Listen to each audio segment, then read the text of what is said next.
How about if you click stop streaming and start streaming again? I think we may be there. Oh yeah, we are. Hello. That's a past broadcast. Did you stop? I don't think so. Intended for certain. I think we're there. Are we there? Are we actually Oh, there? well, I'm holding this phone and it's moving around. Yep. Are we streaming? We are streaming. We're Oh actually my here. goodness! Hello and good afternoon. I was thinking, if we practice our intros. Yep, let's do that. No, it's only going to be us here. Yep. So if we practice our intros, because then we can take the transcript. Yep, 100%. And put that into the crib sheets. Yep, let's do that. And then we can, because we can just practice the saying any bullshit. Whatever we want at the moment. Yep. Yeah. I think what we should also do is I think we should just upload last week's to YouTube later. I think so.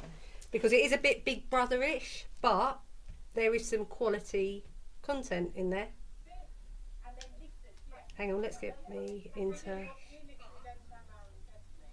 Right. We are so clever. We are so clever. Are we? Magic Mouse says hello. Live. Let me make sure that's... Right. That's already off. Yeah, start watching. Are we on? Are we definitely there? Yep. Yes. Well, how do I get mine to go on then? Because I'm so thick today. I don't know. Mindful Bollocks there, yeah. Yeah. I'm on our other admin channel. So is it below? Chat. Where's it saying chat replay? It's not letting me chat on my other phone. What? I don't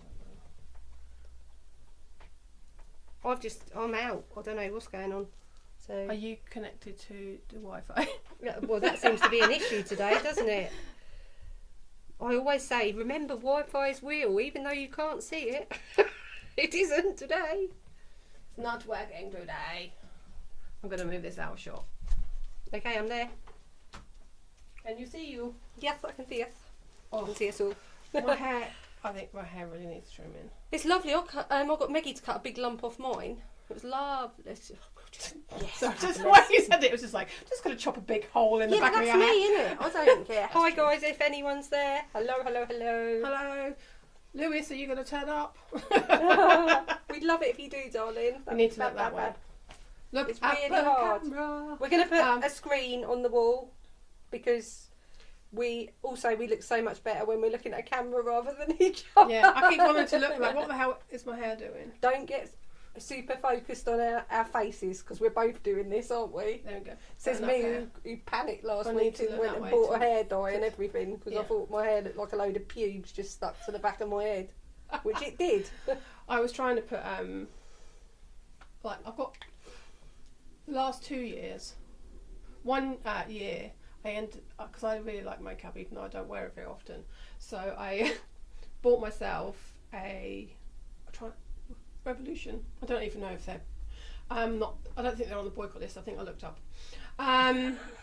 Everything I do is I look at the Boycat app, which is for the BDS boycott, divest and sanction to help basically do the same as they did in South Africa, where they basically boycotted a load of brands that were dealing with South Africa to help break the apartheid.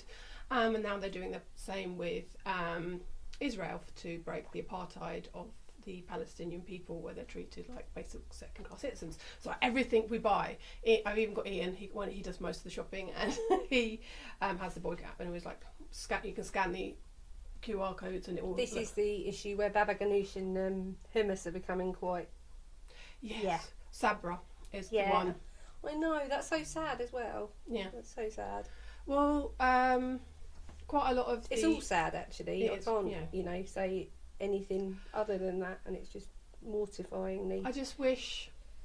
Just humanity, isn't it? Yeah, there was more humanity Well, Mel, what on have the you been situation.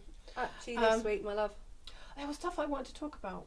We were going to have a look at mental health, weren't we? We were going to talk about. We're going to practice our intro. Yes, we are. Yeah. So, I'm going to do silly things.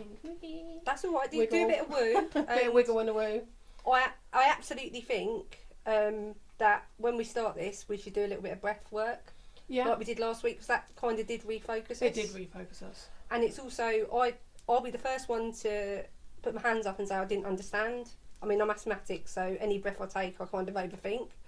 But I actually do think it's fabulous for recentering and just giving yourself a minute. I'm going to sit back. So let's be honest. Yeah. It's, well, I'm asthmatic as well, so. You are, aren't you? 'Cause Yeah. we've had this conversation about rescue meds, haven't we?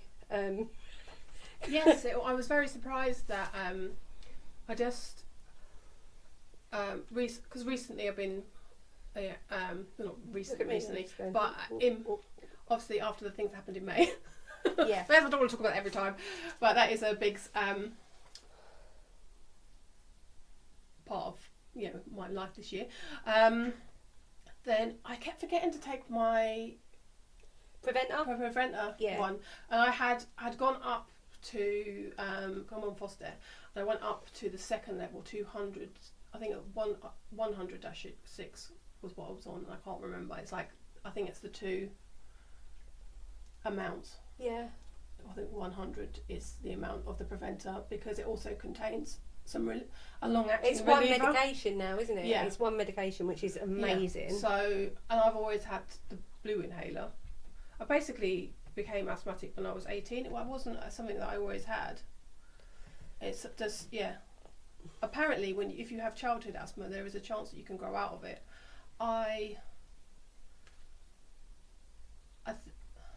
had asthma since I was 2, and it's if I get too close to this mic, you're going to hear me. And I think most people who know me well know that you can hear a rasp in me constantly. People have said to you, your asthma's not very good at the moment, is it? And I'm like, well, didn't really, because we don't notice it, because it's just in our sound base of what is normal. And just the feeling of how it's a bit more difficult to breathe is when I then go, oh yeah, I better take my inhaler, and I take it, and then I'm like, oh, that's actually a lot easier to breathe now. I think what I want to say really is we're talking about asthma like this, but actually mental health is health too, Mel. Yeah. And I think we've both had a few issues recently, haven't we? Yeah. Whereas I think I was probably in mania for about, if I look back on it now, because it's always a bit like that, probably about 3-4 weeks, which probably everyone round me noticed more than I did. Which is, I mean, I achieved quite a fucking lot, to be honest. But there's always got to be benefits of these things. It can't just be shit. I didn't paint the stairs badly this time.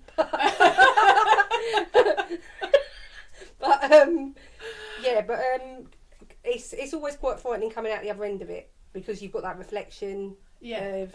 I actually look back, and I've had an issue with my phone where I've been texting and it's not picking up properly. Apparently it's a software update. I was told yesterday that's what it is. It's a software update when you've got an old phone. So it's correcting your autocorrect, which when you're dyslexic, I spell more wrong than I do right anyway, so that's not very helpful. So I've gone back through email messages I've sent, and text to you and to my mum and to my kids. And it's interesting. And some of the words that have swapped out. Well, the one that was bleeding when you meant blessing. Yeah, it's a blessing. Yeah, my mum's counting blessings. Counting bleedings. Counting bleedings. She's like, oh Christ, she thinks she's possessed again.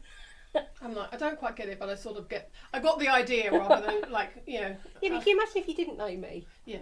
And what you could actually. What the hell is she talking about?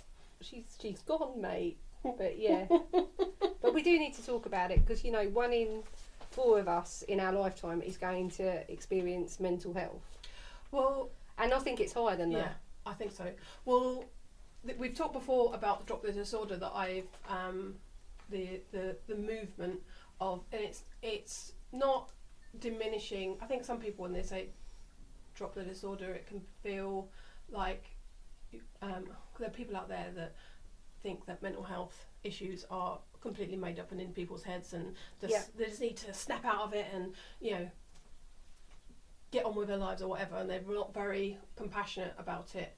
But Drop the Disorder isn't saying that. It isn't talking about the realities of the people. It's talking about how the medical profession classifies those and their charges. Yes, exactly. For it. We talked before about how basically the DSM-5, DSM, the first one, is now on.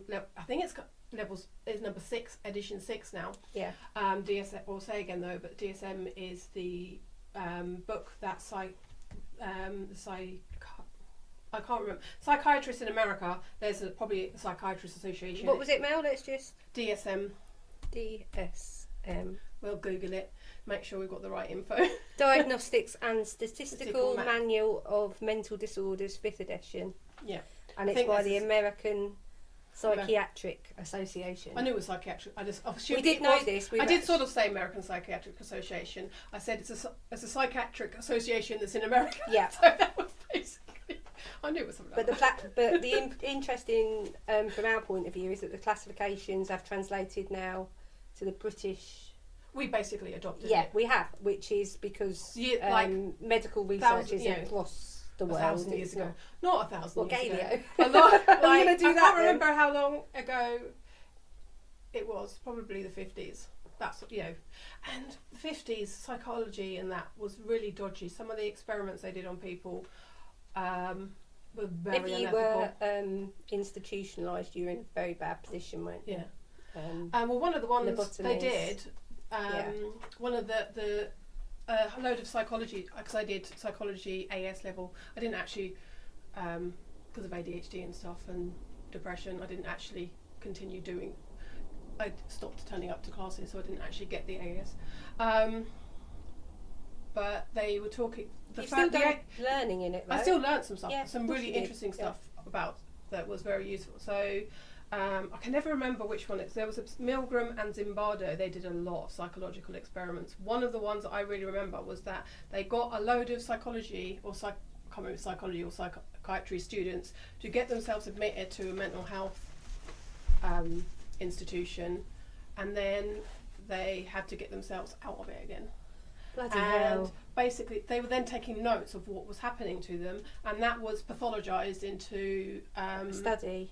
That was just their behaviour of writing the stuff down for the study was pathologised to make it. Most people write notes. It's just they're making notes, but because they were in this setting, everything was seen as was pathologized as when they break it down and the reasoning behind it, make a diagnosis behind it. Yeah, make a disordered reason for why you're doing stuff, and they were just writing it down because they were just literally making notes for this study. But it was like, they're making excessive notes, and it's just everything they did was made. It was, if they cried because they obviously might have been in. Some of them were in there for I think about 60 days. They literally Christ. They were in there until they could actually get themselves out. It was a long time. I think it might have been 52. I can't remember, but it was nearly 2 months. If it wasn't 2 months. Bloody hell, man. That they had just voluntarily checked themselves in, and then they weren't allowed out. That's mental. Ironically, I said that's mental, but yeah. The actual scary point is that if you look too closely at any of our behaviours, you can make them fit a diagnosis. Yes. That is the bit that gets me. Also with bipolar, there are 9 criteria. So 9 criteria for a bipolar diagnosis, but you only have to have 5 of them to make. You don't have to have all 9. You only have to have 5. So we could both have bipolar diagnosis and present one, completely differently. Yeah, and have one, but we would be treated the same. Yeah, it's like umbrella diagnosis. Yeah, it doesn't make sense to me that happens, because if you have completely different symptoms to me, you need to be treated for those symptoms. But they literally just give you medication. Meds, yeah, and meds. Well, I'm not a great. Well, I'm going to say this now, but person-centred is the only way forward if anyone's going to get any actual valuable help. We spoke about this in the previous episode where we talked about when you went to go and see an NHS professional. Oh God, yeah. And it is a tick box exercise. Yeah. You've said this, that hits that criteria, but it's the same as if anyone's being assessed for other needs. Yeah. It's not person centred. No, because they don't have the time. I'm not sitting here as a massive box that just needs a tick. No. And that's where, but I think it's all time and funding. What was it? 300 billion. The NHS spent on mental health last year, and that's double what they intended to spend. The issue of quite a lot of it's been shipped out to for-profit companies, like, and how it's going to cost more because if you have to make I'm going to get that stat up actually because that made me take a very big intake of breath this morning because I thought there's all that money that's actually gone into that last year, and not all of it's and what things happen. Yeah. What difference is? There's still people having crisis where they can't get. And that a lot is of it, you have to be in crisis for them to actually take any sort of action. And even with children's mental health, we've talked before about lots of things that people have to be. They literally can only cope with people in crisis because there just isn't enough. It's the right people doing the job as well, Mel. Yes. But the reason we got onto this was because something that happened to me yesterday. That's why we sort of you'd been having your mania and you were going to talk about that. But the thing that happened to me yesterday, and I really we didn't do the talking about sensation. Well, I'll do that after I've just said this story.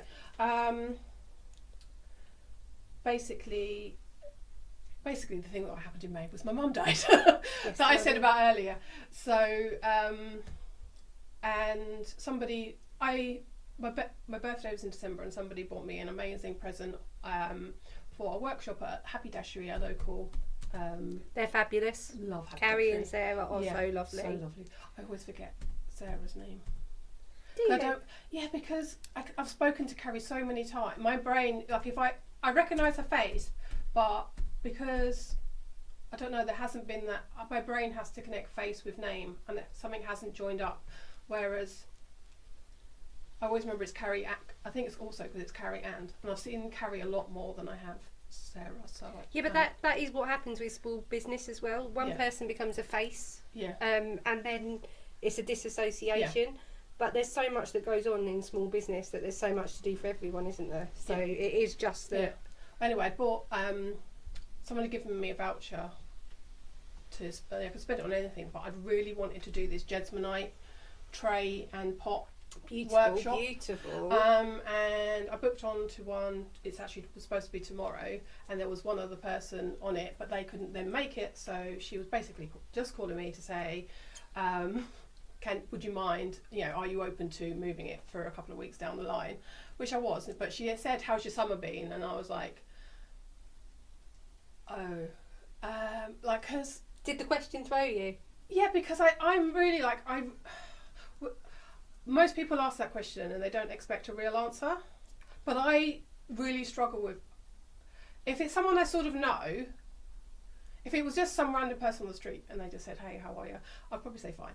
But somebody I sort of know, I don't know, I just feel if I say fine when actually things aren't fine, it just feels like a complete and utter lie, and I hate that. So I was well, I'm just gonna my mum say died. something now, Mel. I think if you're being disingenuous in an answer, and actually it's something as big as what you were feeling. I think that's because it was. I think it would have gone one or two ways where you would never have been able to connect and speak to her again. Yeah. Because you've been like, I didn't say the right thing there. I wasn't genuine with them, and I know you well enough to know what you're like. It would have worried you. Well, that's the thing. Like, I then worried. I was then sort of feeling embarrassed that because I was like, she just phoned up just to try and do a little thing, and I was like, "Oh, my mum died," and then by the way, my dad's dead as well. I'm laughing. I was just comedy. Humour is. But yeah, that humour is a coping mechanism. I use it massively. Yeah. It's just. And I think it. How did you feel after you did speak to her? Did it feel like a weight lifted? No. Oh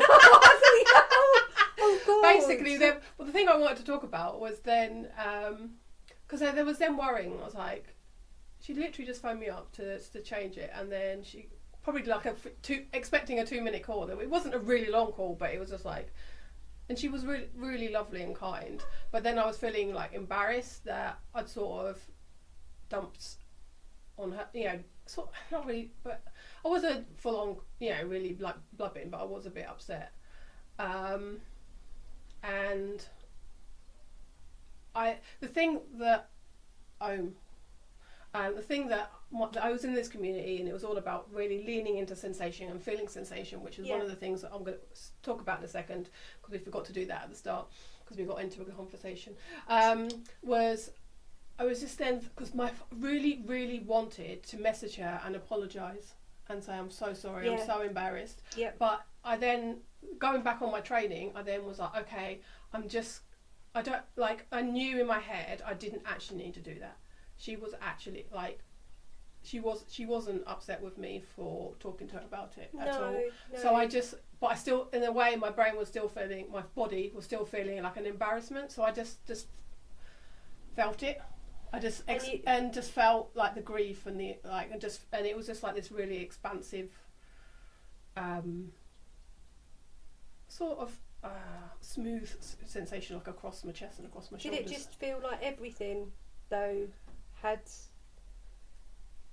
come together in that moment where you weren't expecting to share? No. I think that was I was like, because I needed to answer the call because it was like an unknown number. Yeah, that's the sort of shit I do. And I'm like, I'm not really sure. Really important. I'm not really sure. But I expected it to be we would like to give you a job. Please message us accept us on WhatsApp or something like that. So I was actually a little bit surprised that it was actually a real person on the end of it. It's quite a nice reassurance as well, isn't it? They still are real people. They still are real people out there. We're not all bots. We haven't turned into yet. Not yet. I think with AI, we are so. Everything I see about AI, I just think, is it Skynet? Yeah. From Terminator. So that's going to be here anytime soon. The machines are going to take over, and we're going to be foreshadowed, isn't it? Yeah. Also, because obviously the Matrix as well. Yeah. All the Matrix. 1984. I'm not even going there. No. That's I had to stop reading it, Mel, again. Oh really? Yeah, just was reading it. It was like, oh my god. It's too close to reality. Oh right my now. god. Well, I read it 15, 16, I think I was.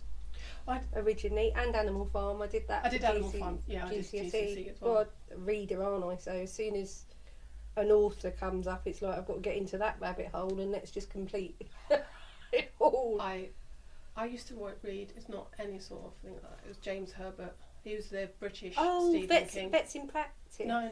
Oh no, I was thinking he was. I was thinking of creatures great and small. No, Harriet. Yeah. Harriet.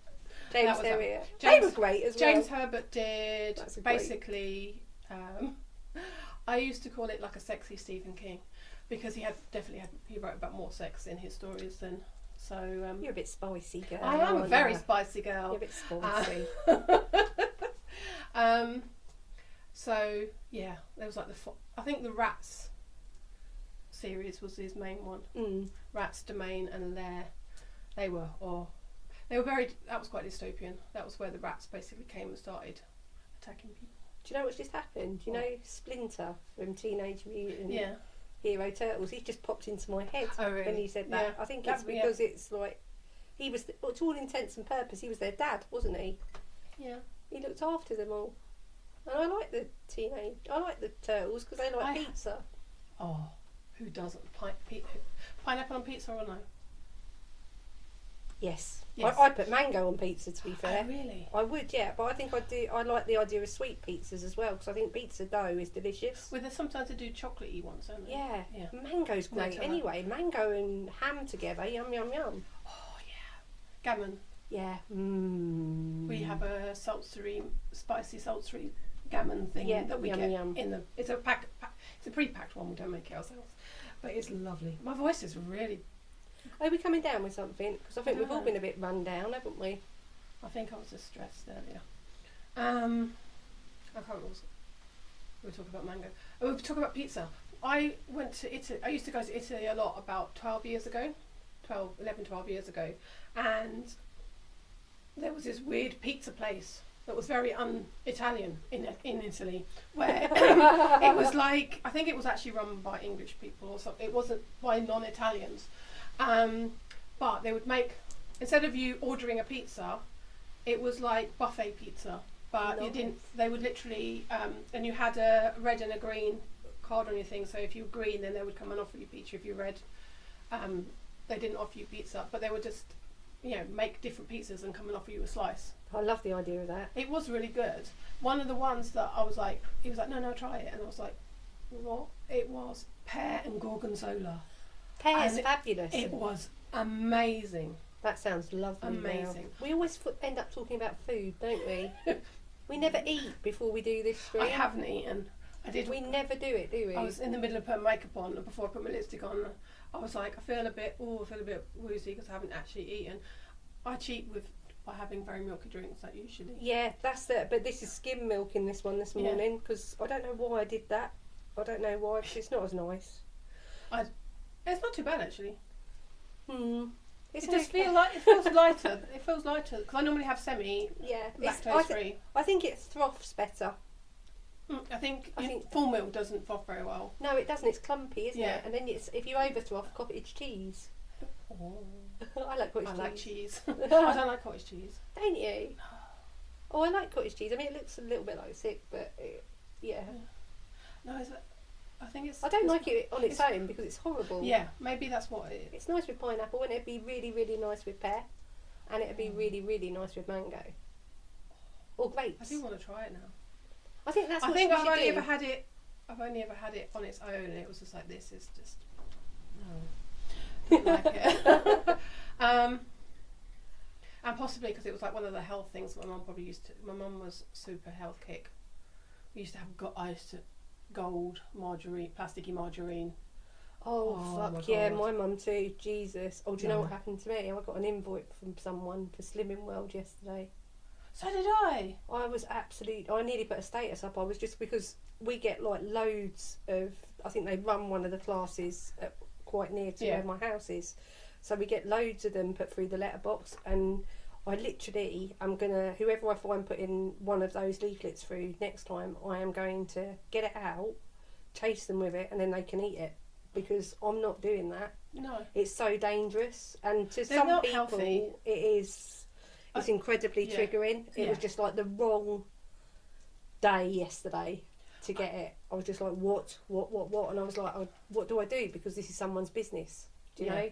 Yeah. And they've been told to send invites. Yeah. They need people to turn up. And it just is literally, it might be invite all. Yeah. That literally might be that simple. Yeah. And I think because it was in one of the local groups, I think, wasn't it, where they would probably put it in there and then invite. And they were like, oh, that's what it's going to be, isn't it? If you're in a group. Because it done was somebody I didn't know. I'm just trying not to flash my bits because the camera's that nice. We're not only fans. Yeah. Oh yeah. Well, more likely to be only grands in my in it. To be honest, anyone want to see my hairy toe? No. well, Sorry, we went. Whoops. We have flagged it for potential sexual themes, so it's fine. It's fine. Hairy toe's not a sexual theme, is it? Is it? Talking about. Where's your mind? Where's my mind gone now? Which dreadful. I thought you went because obviously that area, it's tight clothing, is called the camel toe. So I was assuming you were talking about. No, I've actually got a hairy toe. I have got hairy toes as well. I think I made it worse by shaving them when I was I've younger. got a proper hairy toe. It's like. Is it like Hobbit? No, it's not really. It's just I've shaved it this morning, but it was bad. It was yeah, really bad. Really bad. Mine gets quite long. Probably like a centimetre, Shall we centimetre and a half. move on to a sensible subject? Because this has actually got quite We can down chop this bit down in the edit. Can we chop it out though? Because that was murderous. Like, oh my god, we had the best, most fun last week, didn't we? It was a bit crazy on the stream, and I've watched it back so many times, and there are so many bits that I just want to share individually, because out of context they're hilarious. Yeah. But when everything mashes together, it's just like taking over the asylum. It literally is. Yeah, we were a bit Yeah. a bit hyper because things weren't going well with the technology last week. So I don't know what was in those lollies. How many additives were in that's those true. lollies? we're both neurodivergent, so probably extra additives in a very bright orange lolly. Was we turned into 1980s playground almost. It was fun though. You have to calm and breathing. The bit I didn't say after the feeling was actually talking about sensation. Yeah, talk. So there's a breath. We take a breath. So one of the things we will be doing, and we'll talk about this at the end, and one of the things I want you to try this week is not, because you often, when you're doing it, you will then pop back into your head to analyse what that sensation means. So one of the things is like we want to encourage ourselves and our viewers to do is to be more embodied, more feeling in your body.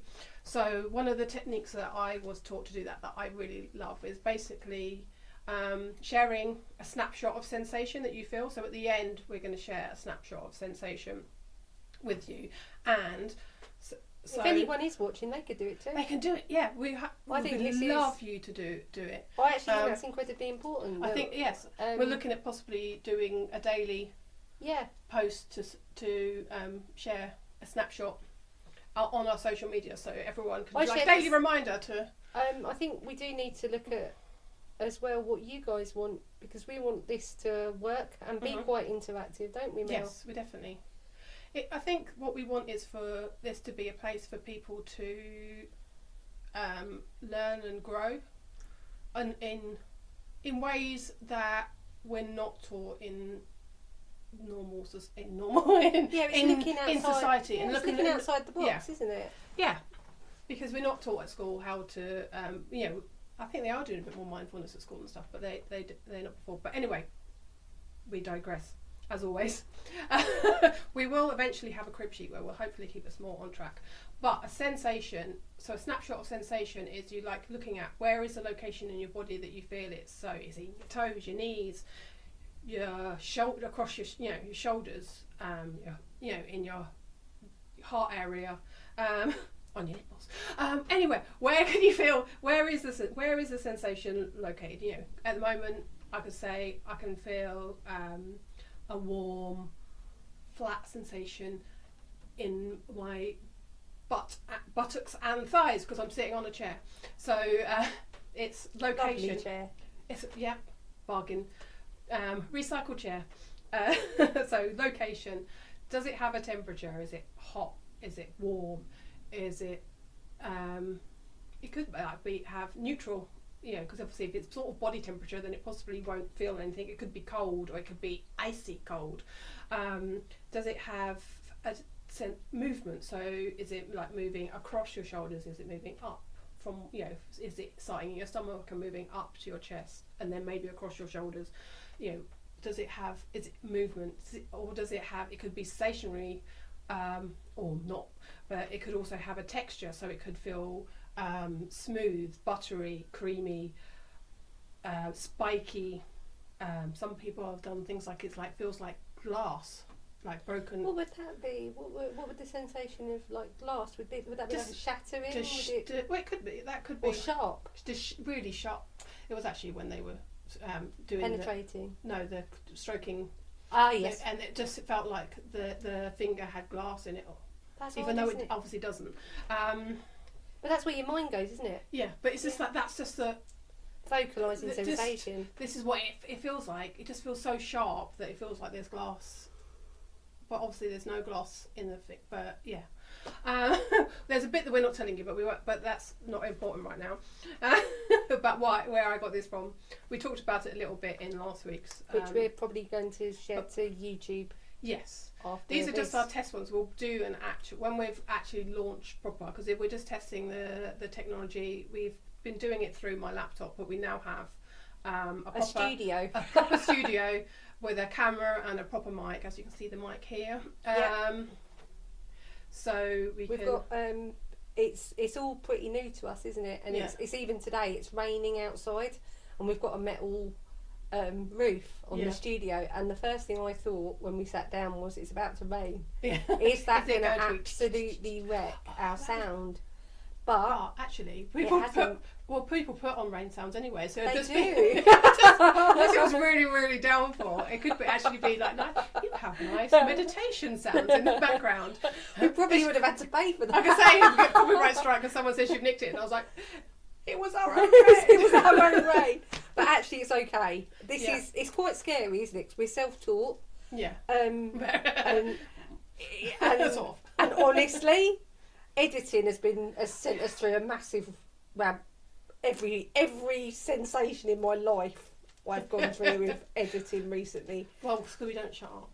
I know. And we had some great advice from my daughter, who literally said, what you need to do is just let each other speak and pause between. And I've only just remembered that we were supposed to be doing that, and we're 32. I think we're 32 minutes in, something like that. So that's how that's gone. Yeah. But we are going to get better at this. Yeah. Because we can't get any. Well, I don't think we are bad, Mel. But I don't think we could. Progress has to happen by doing stuff. I think so. We both paused. I counted to two in my head. I said elephant. Oh, did you? In my head I went elephant. I would do elephant. I like elephants. Not dolphins though. No, they are a bit. They sort of look cute, and we've been told they're cute. That's the thing. I watch a lot of. I watch a lot of YouTube. There's a guy on YouTube that's a marine biologist called. I can't remember what his name is. I've forgotten his name, but his channel is Shark Bites with a Y. Let's have a look. And I have been I'm a bit obsessed with death. I think when you're sort of into like more earthy, pagan-y type things, because it's such part of nature. Yeah. So I've been obsessed with things I've been obsessed with. One, obviously true crime, because I love true crime. Oh god, yeah. It seems like a lot of women are. But also Everest. I just watched every single thing I could watch about Everest. This the dude? Yes. Did it say what his name is? I was just going to look for that.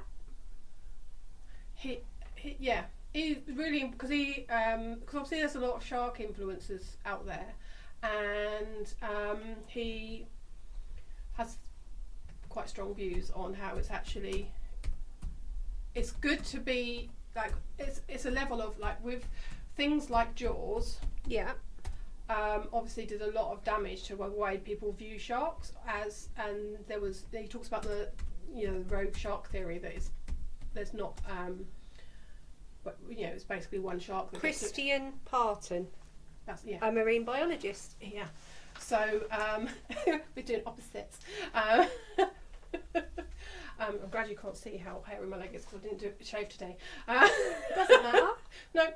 Doesn't matter, does it? It's your leg. Yep. I'm very much. I think we said this before. I used to feel guilty about shaving and then not shaving. I used to have very weird things. But anyway, talking about sharks. So basically, Peter Bentley, who wrote Jaws, that was then made into a motion picture by Steven Spielberg, was really upset and actually tried to do a lot to unpick the damage he felt that he had done to sharks, because people were killing them left, right and centre because they felt that they were these deeply dangerous monsters. They're basically, I think before he wrote the book, and his book was sort of based on this theory that there was a rogue sharks, where there was one that basically got the taste of blood and then would want to eat humans. But that's actually not true. They were demonised, weren't they? Yeah. But that happens with things like lions. Yeah. You take them out literally of the context of that they're a predator. Yeah. And then you've got this, as a child, you've got this really unrealistic fear of lions. You go to the zoo, it's so dangerous, it's a man-eater. It's not dangerous to you. It's not. In its natural environment, it's part of it's the top of the food chain, isn't it, in that situation? But we demonise. Yeah. It's fear, isn't it? Yeah, it's having that it's like where on the scale. It's like, it's not that we shouldn't be afraid of them. It's not that we shouldn't, like, sharks are these little puppy dogs of the sea that, and that's a little bit what he feels that influencers are trying to, are taking too much of the fear away. We're trying to undemonise them and not have them be these. Well, we're humanising them, aren't we? Yeah. Like we've done with dolphins. You've got dolphins in Barmouth this week that are attacked kayakers. Yeah. Because the poor bloody sods probably pissed off of them being get out of my house. In their environment. It's like this dolphin has people. There's terrible now videos online. I mean, I don't like dolphins. I don't know why. I don't. But literally, there's videos of people getting really, really in this dolphin's face and trying. And for a while, it is interacting and looks like it's playing. Yeah. But if you actually watch it, in some of them, it looks like it's playing with them like they're just a big flat thing and moving them along. Yeah. The issue is that we don't understand. We've humanised it, as in like you're a lovely toy. Yeah, and we don't understand their. Like one of the things that this guy says about sharks is that if it, you can tell by the where the side fins are. If they're quite flat, then they're okay. If they're going down, get the fuck out of the water, basically.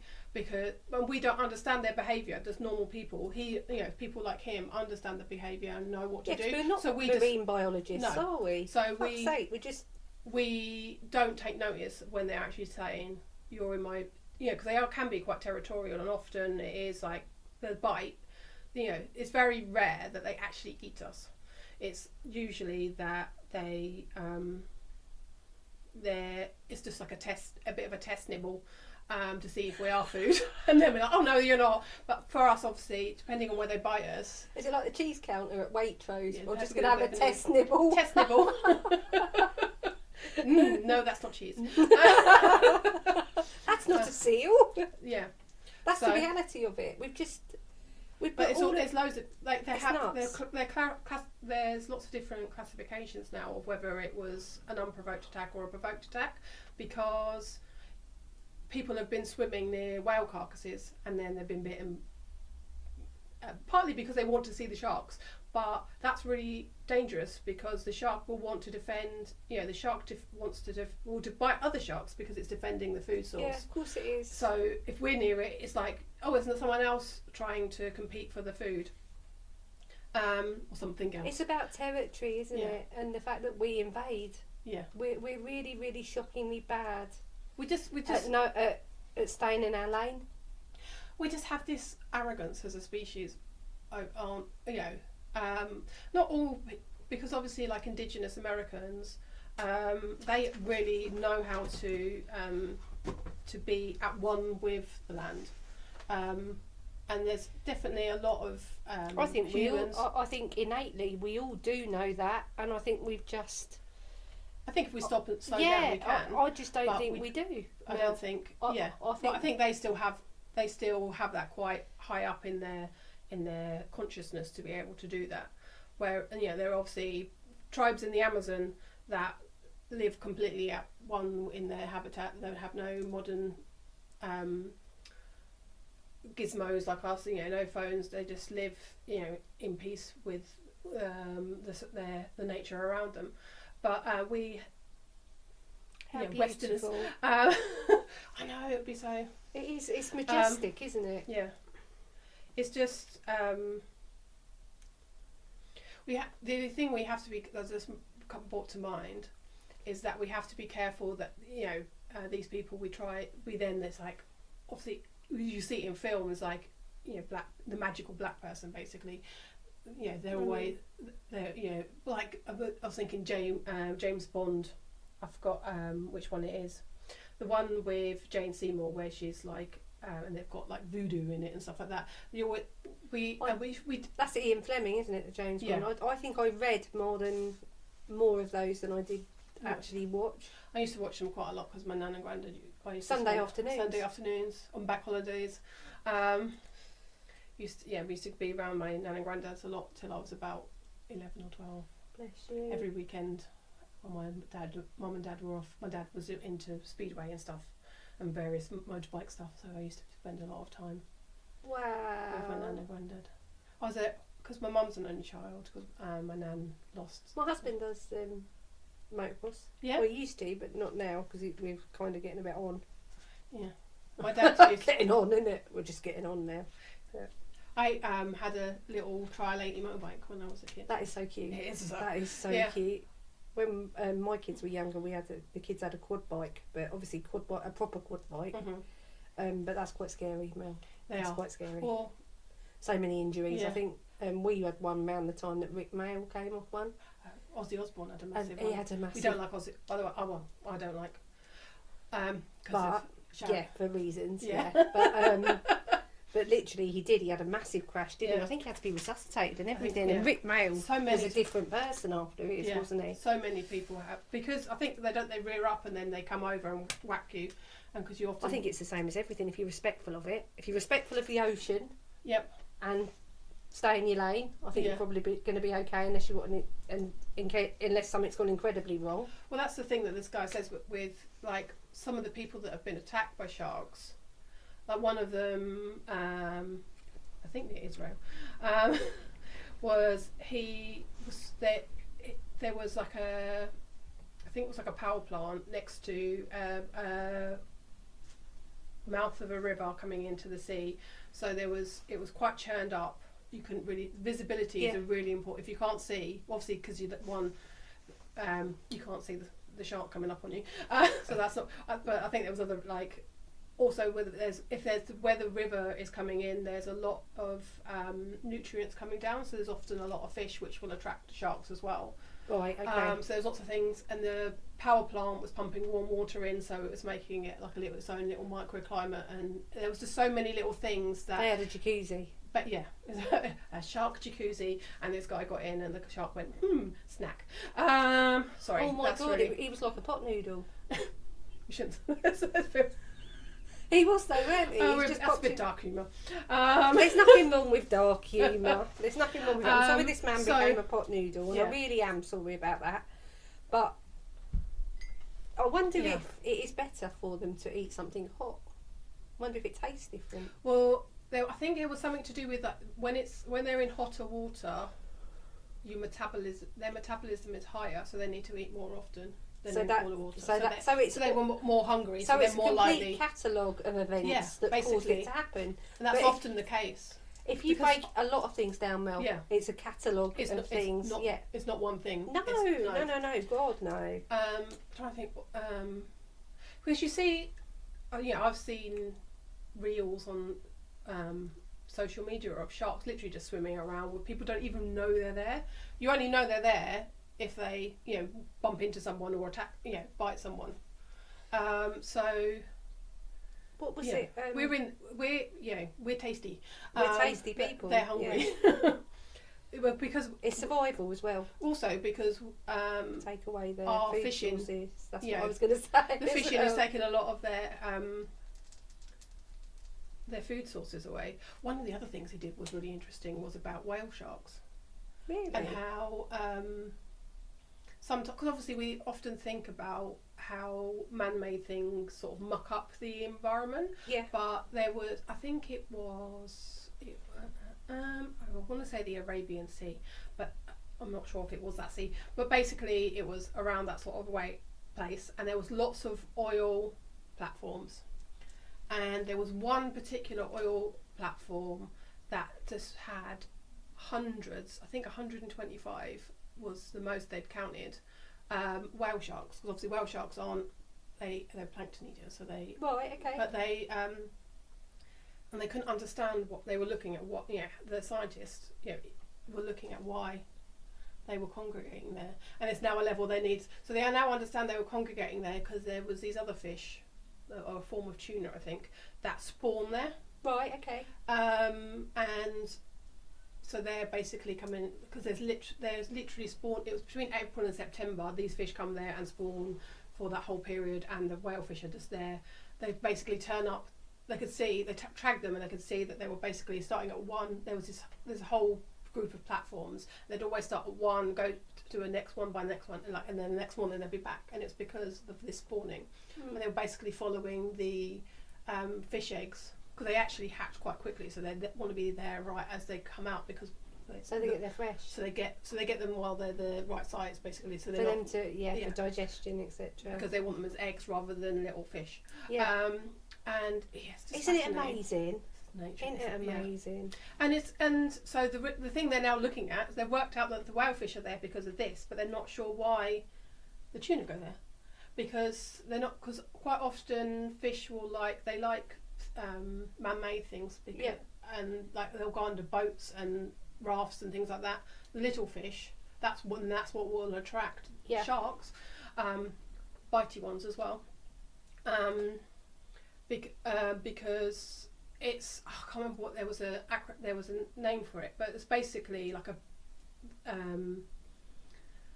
it's protection from the sun. And this and also because they're obviously predators are often deeper down and they see the shadow. So if there's something actually on the surface, they can hide underneath it, and the predators can't see them. But the predators still know they're there. So they are. But the predator thing is really interesting as well, isn't it? Because you don't necessarily, although they are your prey, it is your identified prey, or the species is your identified prey. They don't take it all, or else they've got no food source. No. Well, that's one of the things that humans haven't. We've currently completely got out of, because we're so out of whack with nature, and because I suppose because of all the farming, that's all it is. We're not connected with the food source. It just turns up at the supermarket, and we just go and buy it from the supermarket. I actually really disagree that we're not. If you are a meat eater or a fish eater or anything, I think you can have complete disconnect. Because it turns up in a little packet. Even thinking about the milk and how milk is produced and what has to happen for milk, and battery hens as well, and oh my god, it's just.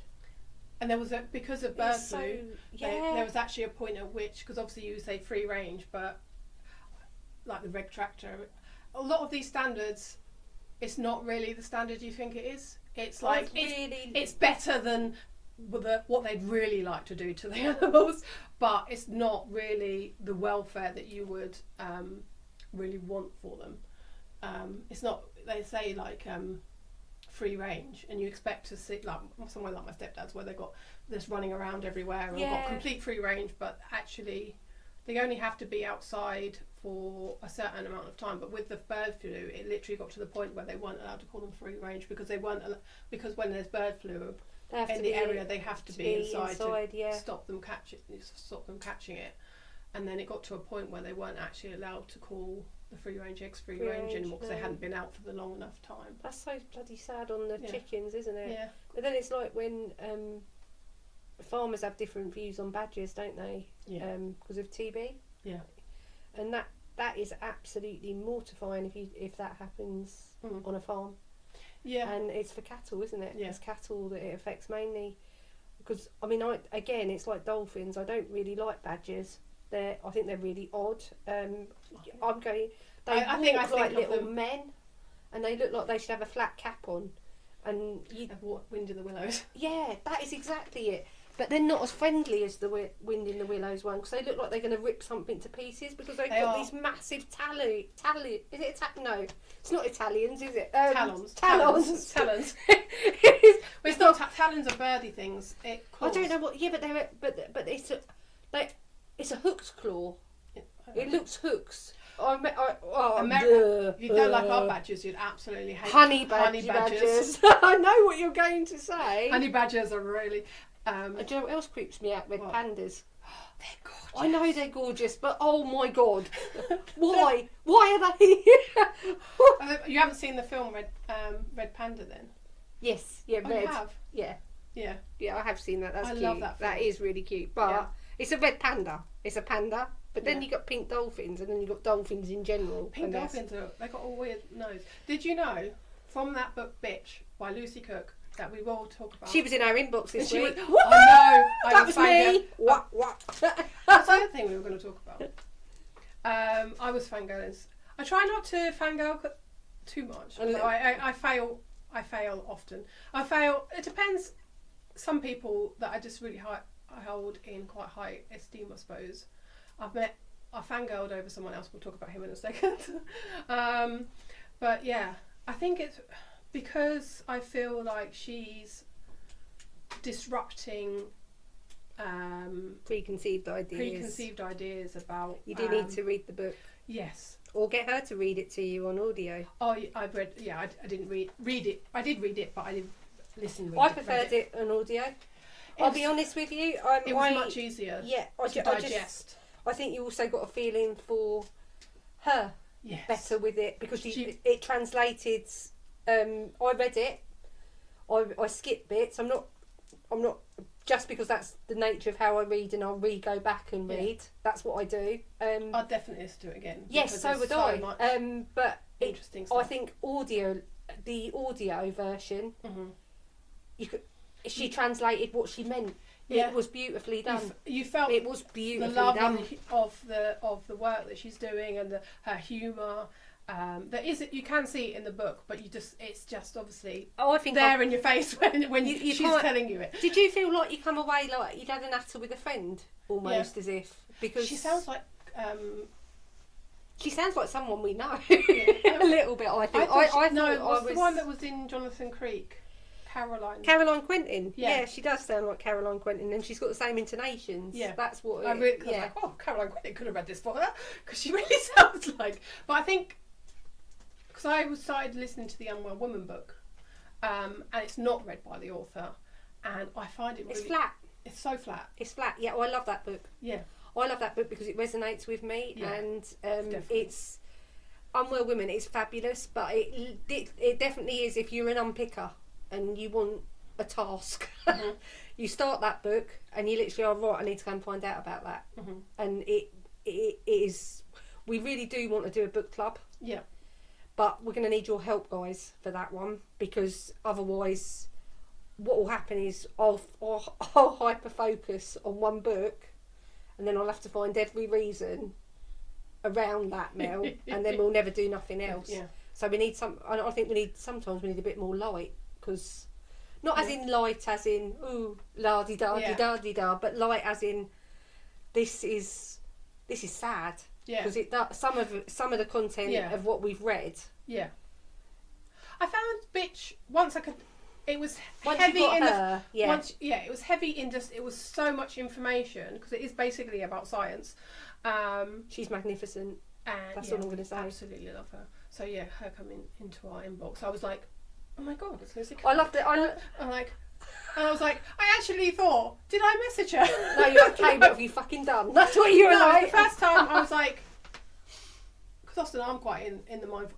That's usually the first one when I'm in my phone it goes into, and I just start liking things coming up, and I'm in mindful box. Oh, that's fine.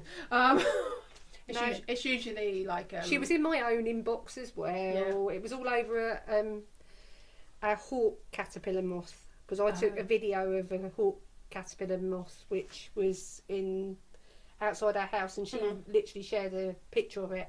And I was like, oh, that's so beautiful, I wonder what its name is. And then she literally did answer. Oh, I understand that's now. What it was. I was like, oh, I'd like to know her name as well or something. And I was like, I don't really get that. It was obviously a complete conversation with them, but I was like, oh my god, this person who I think is amazing is in our inbox. I think also because I wrote something on one of her things that I really love her book. She will come back to you. No, from Mindful Bollocks, and she completely ignored us. And I was like, oh, she did.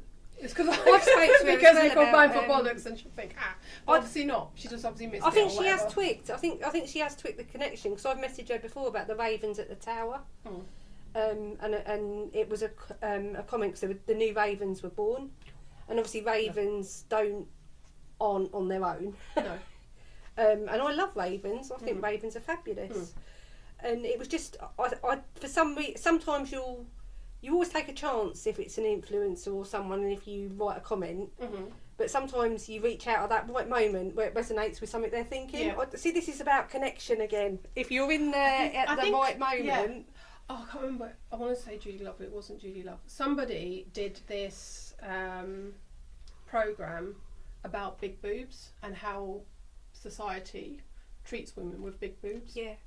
And as a woman with big boobs, that really resonated with me. So I messaged the person who had done it, and I can't remember who it was now. I want to go and find out, but it would be trolling too much. But that was in the moment, wasn't it? It was, and I was I said thank you, basically, that sort of thing. It really resonated with me, and just echoed my own experience of what people, particularly men,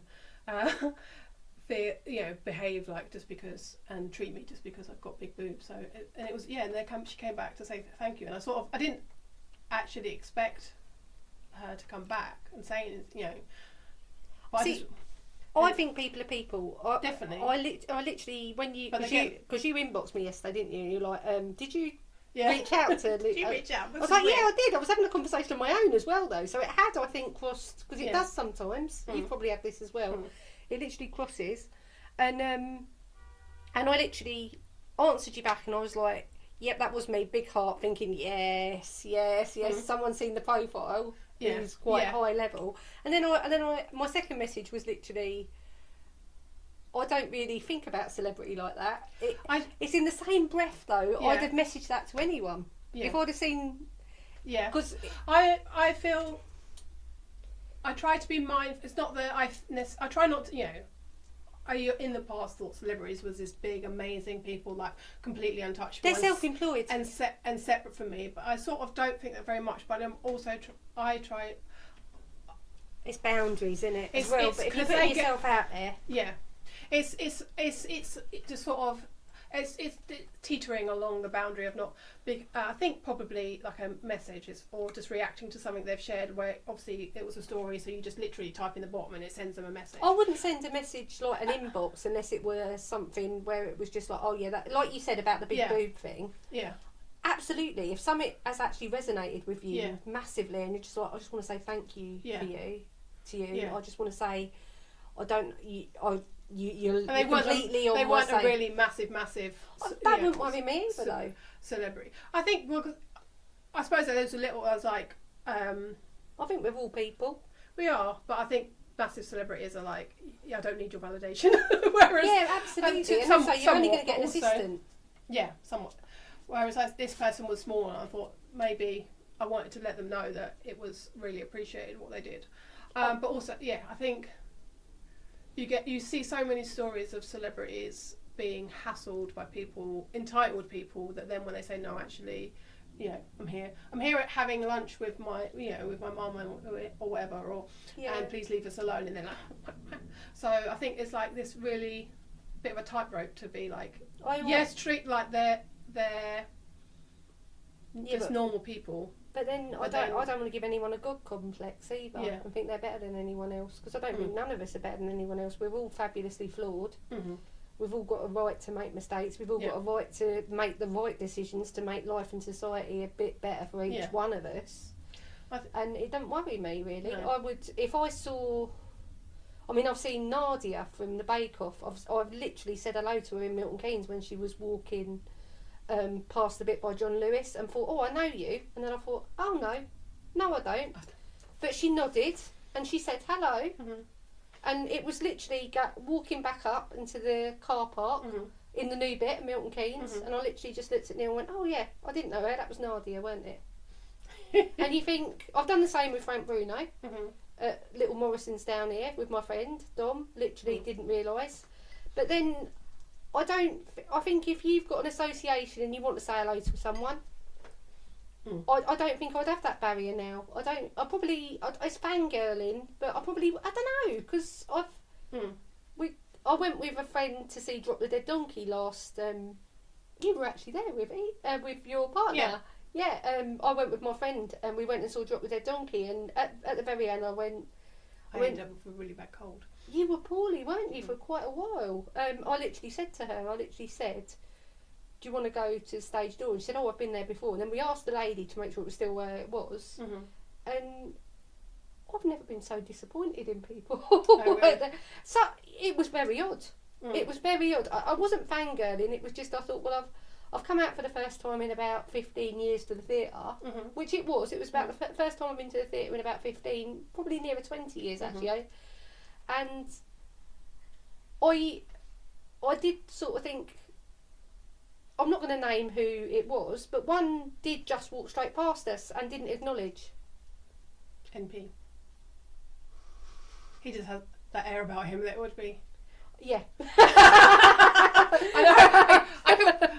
I know who that was. You don't have to tell me. I'm feeling exactly. I know, but that actually was a wake-up call for me, because I actually thought, do you know what, I'm just a normal person who's just spent a considerable amount of the money I'm probably going to make this week on tickets to support the arts, and to come out and say, because in no way, shape or form was that theatre full. No.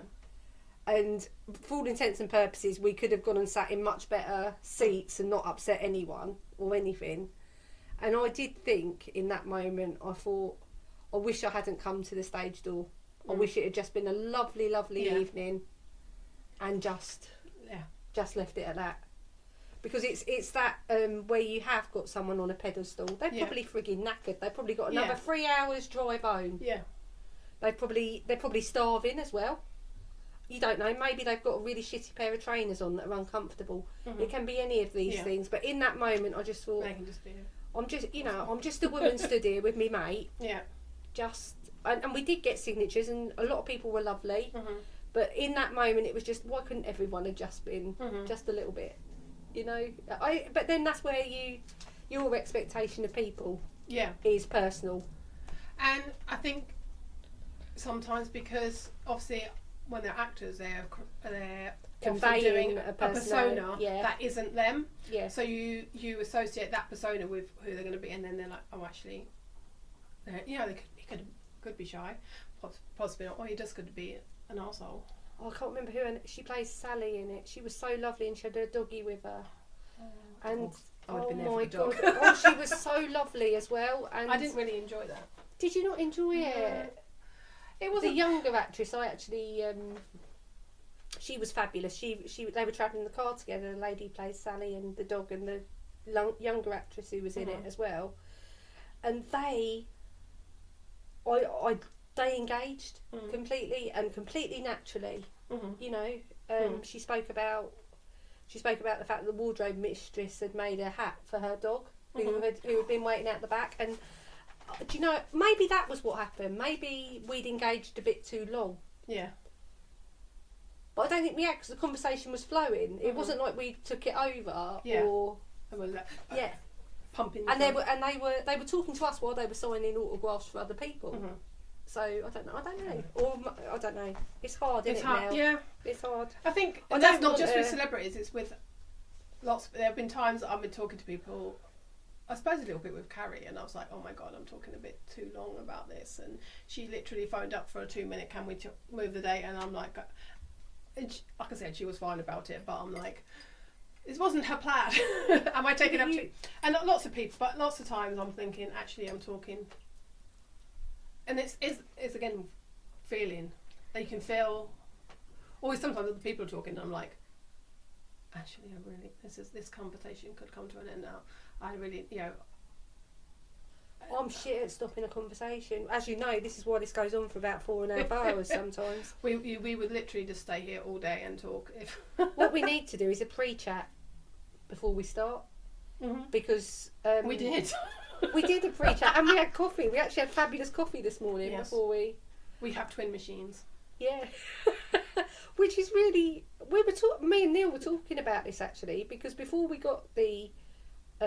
subscription service coffee machine that I had prior to this one, we looked at it wasn't this incarnation of it was the one from about 4 years ago, the first one. I think it had it wasn't touch screen. I think you had 4 options on it. The very first option of the DeLonghi, but it was, I think it was nearly £100 dearer. Not sponsored, unless you want to, that's absolutely fine. But and that's interesting that you had the machine and you got it because your hairdresser had it, was it? Or they had a bean to cut machine, because I had a pod machine and I didn't like the waste. I didn't like the waste. No. Even though I had a thingy, so I had some that were basically the whole thing. somebody told me that it's probably made out of potato starch to make Yep. the pod. Yep. And then so you can then literally just chuck the whole thing in. Did the I compost. tell you that? Because I know that. No. It wasn't me actually. That's good because I've had this conversation with someone else that the potato starch because then they can decompose it. You don't have to necessarily put them in your food waste. They'll still break down if they go to landfill. Yeah. Yeah, that's the mistake with pods is that they're not recycled properly. Which is why the espresso. You can. I had a refillable one that you used to get the coffee ground at House of Coffee, and then you put the lid on. Like those. No, it didn't resonate. No, I didn't quite like that. It didn't work. I had because you can put them in our local recycling, but you can't soft. put them loose. Yeah. So I had one of the things that squished the coffee out, and then you just were left. So you put the coffee in the green waste, and then I washed them out, and then squished them all together, and then it was a good excuse to have a Chinese takeaway because then you got them either because you had to put it in something. You couldn't just put them loose. You surprised me because why do you need an excuse to have a Chinese takeaway, my darling? I don't need one. I just sometimes we've had a row and he's like, "Do you want Chinese?" I'm like, "You can't buy me, you know." You can buy me actually. I'd 100% be bought for a Chinese. Okay, he's upset me. He feels guilty. Only if it comes from Wing Road. Yep, same place. We go to the same place. Yes, beautiful, beautiful. And I can't remember what to say. Yeah, but the metal containers, because it's obviously also aluminium. Yeah. So wash them out, stick them in a big line, put 2 in, squish it all round so it keeps it all together. Then put them in the recycling. Because I do try to minimise my impact on the environment. Yeah, I think we've got a legacy, haven't we, to look after for the next generations, really. And if you, I have become probably more selfish about that because I'm just trying to make sure that it's okay while I'm still alive. Mainly because I see so many people with children who really just don't give a flying fuck about the environment, and I'm like, why am I trying so hard? Why have I tried? I do still try, and quite hard really, but I don't. Before it was with a view of I must save the world sort of thing and help people, and then I thought no, I'm just going to do it because it's helping the world be okay for me, because putting it out there for that everyone else. And then seeing other people who had children and all grandchildren, or had children and like generation upon generation upon generation, and who just don't care at all. And I'm just like, why am I trying? Yeah. But darling, if you don't try, then if everyone's got the attitude of why am I trying? But we do a lot of recycling. We do as well. And I think it'd be better if we're more like the Milton Keynes recycling. That's where you've got better splitting them up, because at the moment here, if you've got like jars of pasta or anything, it has to go into your black bin because there isn't glass recycling. You have to actually have glass recycling. You have to physically source glass recycling, which if you're not a driver, I do not want to be carrying glass. It's heavy stuff. It's actually dangerous. I think that is one thing that does need curbside recycling to be done properly. Yes, they do. I have been told that they do separate the glass out at the sorting stations and that it is recycled there for what is seen. But it's when it's seen. Yeah. That takes time. If they know that it's in there, because obviously if it's going through, if it's been put, that's the issue with recycling and people not sticking to the rules. Because it's contaminated. It contaminates it, especially if it's glass. It gets broken, and they're not expecting glass to be in there. You're possibly harming the workers. Yeah, it's like if you put a battery in. That's really, really dangerous, and you can end up with like really horrific things happening if a battery gets caught in the wrong manner, or if it's leaked, or if it gets heated, and you in your mindset you're like, just whack it in the bin. But not anymore. You're just like, no, never. Batteries are dangerous. And what do you think, Mel? I think we're on over an hour. Oh, of course, because we just waffled as always. We can always talk.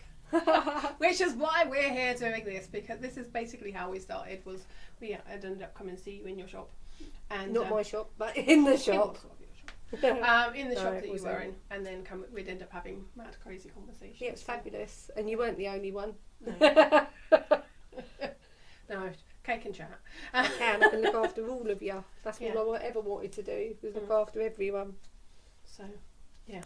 So, we're going to drain and do our snapshot of sensation. And so, mine is, it's like, there was a moment when it was in my tummy, I was feeling this sort of slightly cool dragging downwards sensation around my belly button. And you're going to do it, and you're not going to try and psychoanalyze it. I know I do. I've watched them back. I've watched it back, and I was like, don't just go. That's the reason why, so if you watch previous videos, this is something that I've done before. I'm trying to get back into the habit of it. Kay is very new, so it's vocalising, isn't it? Yeah, it's learning to vocal. It's really quite difficult when you first try and do it, because you want to go to I feel happy, and that's not sensation, because happy will have a sensation, and my happy will have a different sensation to your happy. Yeah, it's personal. It's completely personal. But what your brain is really strong and powerful, and it doesn't like losing control. So the minute you try and get, I'm going to be in my body, it will go, no, you need to analyse what this is, and it will jump back into your head. And maybe not quite that manic, but I don't know. I have been. This is great this week. So yes, you were very manic together.